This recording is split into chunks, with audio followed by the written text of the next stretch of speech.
Hi students, इस video में मैं आपके लिए लेकर आया हूँ एक बहुत ही सुंदर सी छोटी सी पोयम जो क्लास 12th की सेकेंड पोयम है, the true beauty, composed by Thomas कैर्यू। Thomas कैर्यू एक इंग्लैंड के पोइट थे and he was called a cavalier poet. In the 17th century, there was a group of poets, and that group was called the group of cavalier poets, who was the supporter of Charles I in England. इस कविता में कवि सच्चे सौंदर्य की परिभाषा को व्यक्त करना चाहता है। What is the definition of real beauty? What actually is the real beauty? As you see, the title of the poem is the true beauty. The poet wants to tell, in this poem the poet wants to tell us what is a true beauty, what is a real beauty. सच्चा सौंदर्य क्या होता है, वास्तविक सौंदर्य क्या होता है. जनरली कोई भी व्यक्ति according to his own need and desire make a particular definition of beauty, but in this poem the poet wants to describe some qualities of the real beauty, and so he presents a difference between the physical and spiritual beauty. दो प्रकार के सौंदर्य. वास्तविक सौंदर्य, कौन सा सौंदर्य है? दो प्रकार के सौंदर्य की बात करता है कवि इस कविता में. एक तो फिजिकल ब्यूटी, जिसको शारीरिक या सांसारिक सौंदर्य कह सकते हैं, और दूसरे स्टेंजा में कवि बात करता है स्पिरिचुअल ब्यूटी की, आध्यात्मिक या आत्मिक सौंदर्य की. कवि के अनुसार वास्तविक सौंदर्य कौन सा है?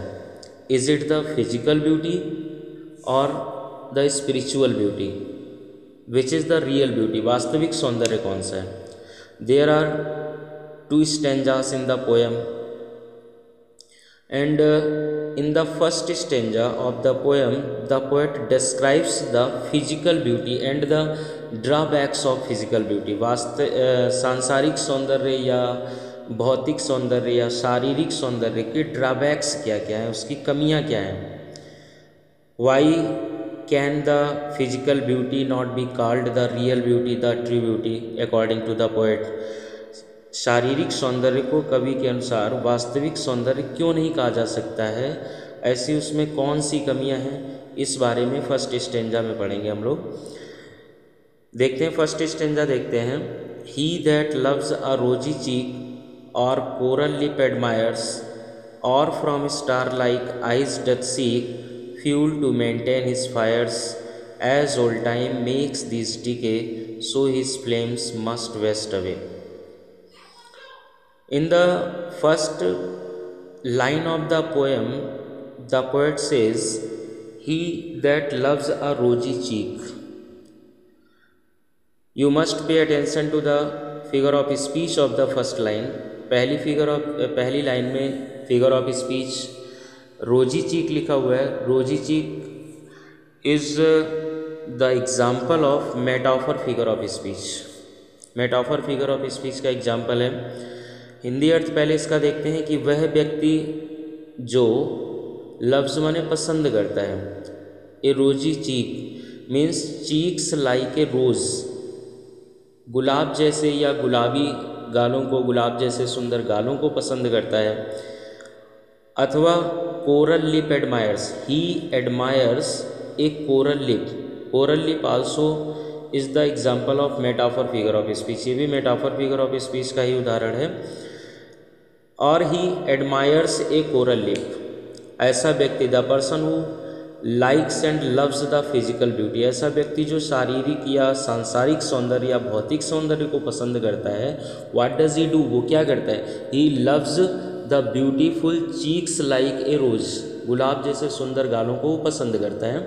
And he admires a coral lip, he admires the beautiful lips like a coral.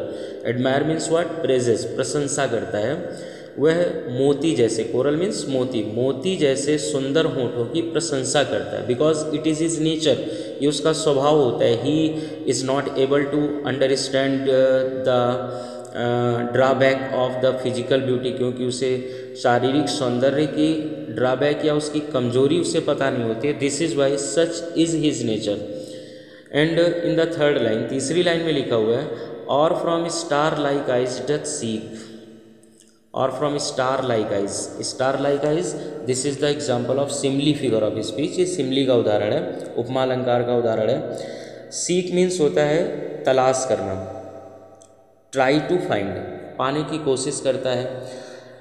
He tries to seek, he tries to get, वह प्राप्त करने की कोशिश करता है। कहाँ से प्राप्त करने की कोशिश करता है? From star like eyes means the beautiful eyes like the stars, सितारे जैसी सुंदर आँखों से प्राप्त करने का प्रयास करता है, या सितारे जैसी सुंदर आँखों से तलाश करता है, सितारे जैसी सुंदर आँखों से ढूंढता है। क्या ढूंढता है? फ्यूल, फ्यूल मीन्स ईंधन होता है, बट यहाँ पर फ्यूल का अर्थ क्या होगा? लव, प्रेम। सितारे जैसी सुंदर आँखों से क्या तलाश करता है? प्रेम तलाश करता है। Such person tries to find love from the beautiful eyes of his lover, अपनी प्रेमिका के सुंदर सितारे जैसे सुंदर नेत्रों से प्रेम की तलाश करता है। किस लिए? To maintain his fires, fires means also आग होता है, बट यहाँ पर फायर्स का अर्थ भी प्रेम होगा।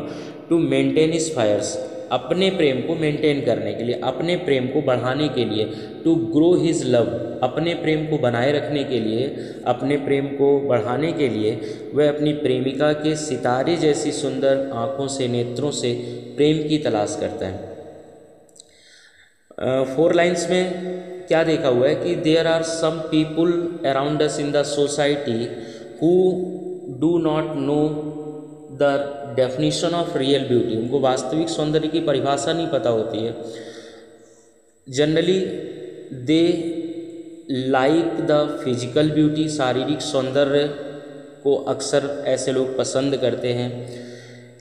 What does the poet say? The poet says that some people love the beautiful cheeks and beautiful lips and beautiful eyes of their lovers, अपनी प्रेमिकाओं के सुंदर सुंदर गालों को, होठों को और आँखों को पसंद करते हैं। And they try to get love from these organs of bodies, इन शारीरिक अंगों से वो प्रेम प्राप्त करने की तलाश करते हैं। But what is the drawback of such beauty, इस प्रकार के सौंदर्य की कमी क्या होती है? कवि ने लिखा हुआ है कि as old time makes this decay, as old time makes this decay, when old age comes, जब वृद्धावस्था आती है, when old time, as old time, जब वृद्धावस्था आती है, मेक्स दिस डिके, वृद्धावस्था क्या करती है? Makes this physical beauty decay, इस शारीरिक सौंदर्य को डिके कर देती है, अर्थात धुंधला कर देती है। Means when the beautiful lover becomes old, when she enters in the range of the old age, जब वह वृद्धावस्था की रेंज में प्रवेश करती है, हर फिजिकल ब्यूटी डिसअपियर्स, उसका जो शारीरिक सौंदर्य होता है वो गायब हो जाता है। This is the huge drawback of the physical beauty, means the poet wants to say that physical beauty is not permanent, it is temporary. ये शाश्वत नहीं होती है, ये स्थायी नहीं होती है। शारीरिक सौंदर्य स्थायी नहीं होता है, सांसारिक सौंदर्य स्थायी नहीं होता है। लेटर और सूनर इट फेड्स अवे, कभी ना कभी तो ये अवश्य ही समाप्त हो जाता है। And with the physical, with the disappearance of the physical beauty, his flames must waste away. The love of the lover also wastes away, means ends, समाप्त हो जाता है। means the love which depends on the physical beauty of the lover ends when the old age comes. जब वृद्धावस्था आती है तो इस शारीरिक सौंदर्य पर आधारित प्रेम भी समाप्त हो जाता है। This is the general definition of the physical beauty, general definition of beauty according to the people in the world. But in the next stanza the poet presents an ideal definition of beauty. सौंदर्य की एक आदर्श परिभाषा प्रस्तुत करता है। What is the real beauty? In this stanza the poet wants to explain what is real beauty. वास्तविक सौंदर्य क्या है, इसको वह प्रस्तुत करता है सेकेंड स्टेंजा में। क्या लिखा हुआ है कि but I smooth and steadfast mind, gentle thoughts and calm desires, hearts with equal love combined, kindle never dying fires. Where these are not I despise lovely cheeks और lips और eyes. Which qualities should a person have if he wants to be called a beautiful person. यदि कोई व्यक्ति वास्तविक रूप से सौंदर्यशाली बनना चाहता है तो उसके अंदर कौन कौन सी क्वालिटीज़, कौन कौन सी विशेषताएं या कौन से गुण होने चाहिए, इसके बारे में सेकेंड स्टेंजा में कवि ने लिखा हुआ है। क्या लिखा हुआ है कि but a smooth and steadfast mind. देखिए सबसे पहला वर्ड कौन सा है, बट। और आपको पता है कि बट जब यूज़ किया जाता है तो बट यूज करने का मतलब जो पहले लिखा हुआ है उसका जस्ट अपोजिट सेंस होगा ये। तो जो फर्स्ट स्टेंजा में हमने पढ़ा हुआ है उसका जस्ट उल्टा सेकेंड स्टेंजा में लिखा हुआ है कि steed smooth and steadfast mind. What kind of mind should a person have. व्यक्ति का मन किस प्रकार का होना चाहिए। If he wants to get the real beauty, यदि व्यक्ति वास्तविक सौंदर्य को प्राप्त करना चाहता है। If he wants to be called a really beautiful person, अगर वह वास्तविक रूप से सौंदर्यशाली व्यक्ति बनना चाहता है तो what kind of mind should he have, किस प्रकार का मन उसका होना चाहिए। There are two adjectives in the first line. पहली पंक्ति में दो विशेषण शब्दों का प्रयोग किया गया है माइंड के लिए, smooth and stead fast. Smooth means kind, merciful and compassionate. व्यक्ति का मन दयावान, करुणामयी, दयालु होना चाहिए। पहली विशेषता, सौंदर्यशाली व्यक्तित्व को प्राप्त करने के लिए पहली विशेषता यह है कि उसका मन, व्यक्ति का मन, the mind of a person must B merciful और कंपैशनेट। व्यक्ति का मन स्मूथ होना चाहिए। स्मूथ मतलब the person must B benevolent, उसे परोपकारी होना चाहिए। And stead fast, stead fast means he must have strong will power in his mind. उसके मन में दृढ़ इच्छा शक्ति होनी चाहिए। उसका मन ऐसा हो जिसमें दया भी हो, करुणा भी हो और उसके मन में दृढ़ इच्छा शक्ति भी हो। This is the first and foremost quality of a beautiful person according to the poet. In the second line the poet writes gentle thoughts and calm desires. These are the two qualities. Gentle thoughts, विचार व्यक्ति के कैसे होने चाहिए, gentle thoughts होना चाहिए। Gentle thoughts means the poet wants to say that a person must have ideal thoughts. आदर्श विचार होने चाहिए व्यक्ति के। आदर्श विचार अगर उसके होंगे तभी वह सौंदर्यशाली व्यक्ति बनने की स्थिति में होगा, बनने की राह पर होगा। एंड काम डिजायर्स, शांत इच्छाएं। शांत इच्छाएं का अर्थ क्या होगा, काम डिजायर्स का मीनिंग क्या है। ए person must have control over his desires, he should not be ambitious. महत्वाकांक्षी नहीं होना चाहिए, व्यक्ति की आकांक्षाएं उच्च नहीं होना चाहिए, व्यक्ति की इच्छाएं उसके नियंत्रण में होनी चाहिए। इसलिए कवि ने लिखा हुआ है कि पहले तो जेंटिल थॉट्स और दूसरा काम desires. The thoughts of a person must be gentle और आइडियल। आदर्श विचार होने चाहिए। If a person has ideal thoughts he can be called a beautiful person. कभी ऐसा कहता है कि यदि व्यक्ति के विचार अच्छे हैं तो वह सौंदर्यशाली व्यक्ति कहा जा सकता है। एंड काम डिजायर्स, उसकी शांत इच्छाएं होनी चाहिए, इच्छाएं शांत होनी चाहिए। Means he should not be the slave of his desires, उसे अपनी इच्छाओं का दास नहीं होना चाहिए। He should be the master of his desires, उसे अपनी इच्छाओं का स्वामी होना चाहिए। He should have the control over his desires, उसका अपनी इच्छाओं पर नियंत्रण होना चाहिए। In the third line, the poet writes, hearts with equal love combined kindle never dying fires. Hearts with equal love combined, हृदय या मन इक्वल लव समान प्रेम से जुड़े हुए, इक्वल लव समान प्रेम, कंबाइंड माने जुड़े हुए, समान प्रेम से जुड़े हुए हृदय। Means if the love of the two lovers is equal, यदि दो प्रेमियों का प्रेम इक्वल है, समान है, तो क्या होगा? Kindle never dying fires. Kindle means प्रज्वलित करना, उत्पन्न करना। क्या उत्पन्न करते हैं? Never dying. Never dying means permanent, कभी ना समाप्त होने वाली, कभी ना मरने वाली। और फायर मीन्स प्रेम, कभी ना समाप्त होने वाला प्रेम उत्पन्न करते हैं। यदि दो प्रेमियों का प्रेम समान होता है तो वह प्रेम नेवर डाइंग होता है। नेवर डाइंग मीन्स कभी ना समाप्त होने वाला। Means if the love of a person depends on the qualities of his lover, यदि किसी भी व्यक्ति का प्रेम उसकी प्रेमिका की विशेषताओं या उसके गुणों, चरित्र आदि पर आधारित होता है, that love is always permanent, तो वह प्रेम सदैव स्थायी होता है। इन the first stanza you have studied that the love based on physical beauty is not permanent. शारीरिक सौंदर्य पर आधारित प्रेम स्थायी नहीं होता है।